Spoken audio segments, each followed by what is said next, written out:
7 days in, and this detox revealed more than I expected.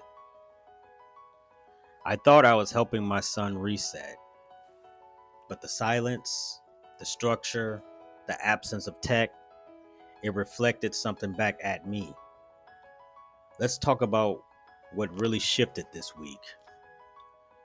We kicked off this detox hard. No devices, full journaling, regular workouts. That first 48 hours, it was tense.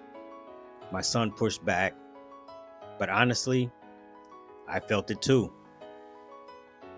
Even a few lines on paper made him soften. One day, I asked, what was the hardest part of the detox? He said, being bored and not being able to talk to people. That cracked something open. It wasn't defiance, it was loneliness.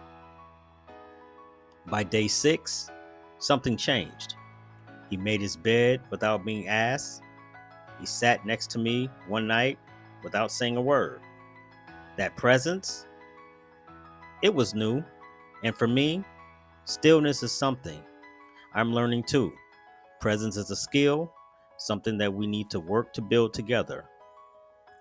Next time, I'm talking about the one line of Python that taught me presence.